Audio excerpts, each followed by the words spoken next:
Hello and welcome to the One Voice Radio and Media. Today we have the privilege of talking to Stockport Pride team.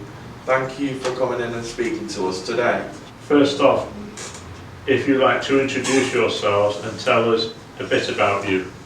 Okay, I'm Stephen Bowyer. I've been part of Stockport Pride for a while now. I live locally and I've been involved with the local LGBTQ+ community for, well, probably about 25 years, thereabouts. What are your main roles As part of the Pride team. are part of the Pride team? Well, I'm the chairperson of the organising committee and I sort of oversee the team of us. There's 7 or 8 of us at the moment. I kind of have a overall overseeing of what the team do. And sort of help out with a bit of everything myself, from everything from sponsorships and stall holders and organising the stage and stuff. I do a bit of everything as part of my role there, and the whole team has the opportunity to get involved with any part of organising the festival. So we all have sort of an equal say in that. My role specifically is chairperson of the organising committee of Stockport Pride, but it does involve quite a few different things. What made you want What made you want to become to become part part of of the the team? team? Well, I think originally what happened was because we started off as part of this social group, Stockport LGBT+. There were a small number. Well, there was a number of us who were part of that group that we saw that some people had talked about Stockport Pride in 2016, but they weren't able to make it go ahead for various reasons. And there were these 3 of us who were interested in maybe taking that forward for 2017 and actually making the first event happen. I think mostly because there was quite a lot of interest online, quite a lot of people who said they were interested in such an event taking place, and that's how I originally got started with it, and how the first Stockport Pride actually came about. What events are coming up for Stockport Pride? Stockport Pride 2023 will be coming up on Sunday the 30th of July. It's going to be in Stockport Marketplace, where we've been before. There's going to be lots going on. There's going to be entertainment, there's going to be stalls with food and drink, and information from various charities, and also we're going to have a parade through the town centre, probably starting about noon. So yeah, that's what's coming up on Sunday the 30th of July. So we're very busy sort of organising that at the moment because there's loads to do.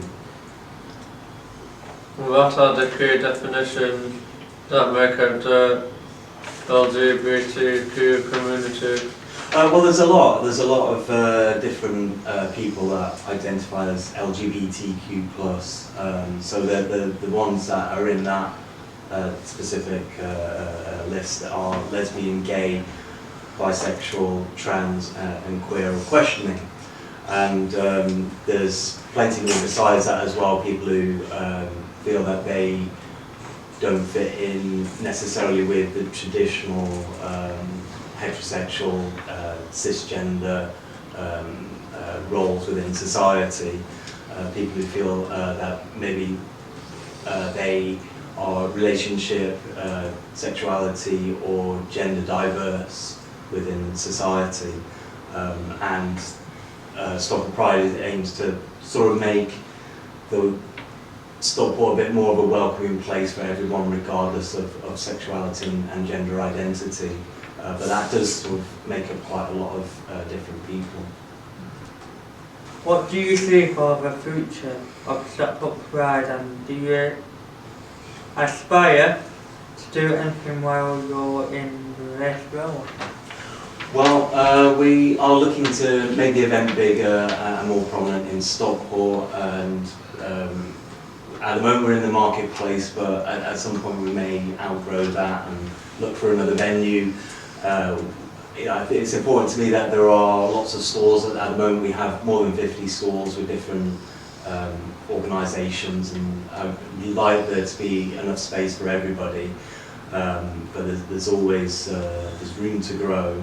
So another thing is the parade. At the moment it's just been a walking parade, but at some point we have been talking about maybe having floats, actually having vehicles in our parade, so that's something that we will be looking at in the future.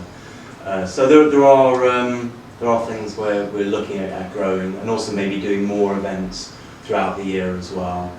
We have been doing a few things like Transgender Day of Disability, International Day Against Homophobia, Biphobia and Transphobia, and a few others as well. So we're perhaps looking at maybe doing a few more events throughout the year. And also something recently that we've been doing is getting involved with Stockport County and talking with the football club about how they can make things a bit more welcoming for the community. So things like that as well. So yeah, there's plenty that we're interested in getting involved with. Is there any way we could become involved with the Stockport Pride team? Yeah, there's a few ways that people can get involved. There's the organising committee. We are looking for people to fill a couple of roles. At the moment there's a general committee member and sponsorship coordinator. There's also volunteering on the day of Stockport Pride. We'll be looking for volunteers. I think we'll be putting a call out from about May. I may be interested. Yeah, I think we'll be putting a call out in about May for people to help out on the day. There'll be a bit of training involved, just a small, like a couple of hours of training, and then there's various roles that people can help out on the day. Yeah. Do you think there is still work to be done regarding of LGBT rights? Oh yeah, definitely. There's quite a bit to be done. At the moment, something that's been in the news a bit is about trans rights, and I think that's very important, particularly at the moment. There's like self-identification for trans people. There's also there's rights for people around the world as well. There's people in the LGBTQ+ community that they face prosecution for who they are, and even the death penalty in some parts of the world, which is very worrying still. But even still here at home, like I say, trans rights and just about people's rights in work, and there's still quite a bit to do. So there's still quite a bit on our there's still quite a bit that we need to fight for, I suppose. So is there anything you would like to ask us? Yeah, so one thing that's important to Stockport Pride is that we're accessible to as many people as possible. So I was wondering if there's any way that you think that Stockport Pride can be more accessible to people with disabilities. Anyone got an answer? Nothing much. Yeah.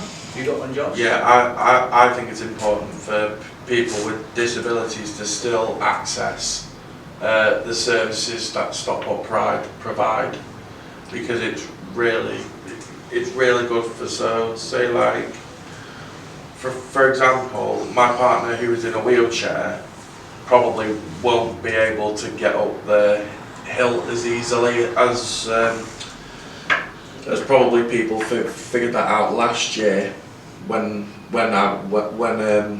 Spectrum were doing the quiet space, and we're hoping to do, and we're doing that again this year. But obviously we're having more time than we did last year because we had little time to do it in. But we still managed to pull it off, which was absolutely amazing. So and we've got more time doing it this year, and with other stuff coming up this month for us as part of Plus, with the Diva Disco that's happening this week or after this would have been recorded next week, would the week after it would have happened. Yeah. So I could probably say something about that next week, or yeah, and my trip down to London, because I've got a game with Village Manchester, who also is an all-inclusive LGBTQ plus team, all-inclusive team. So since I'm playing for Village Manchester, it creates more about how football clubs, such as you said with Stockport County and other clubs, but I think other clubs should lead from the LGBTQ plus clubs, because they're the ones that are currently setting the example in modern football, in my opinion, because we've got teams in the Premier League who have got LGBTQ plus, but in the non-league level, there isn't much really to go on. That's why I set mine up for Stockport Town, and I've had nothing but praise and support for what I've been doing for the LGBTQ plus community for non-league for Stockport Town. Anyone else got any questions or No. No. no more? Yeah. And then just that last bit there, Josh. Yeah, so Stephen, thank you very much for coming in today. We really appreciate your time with us here at One Voice. Thank you. You're welcome. Thank you very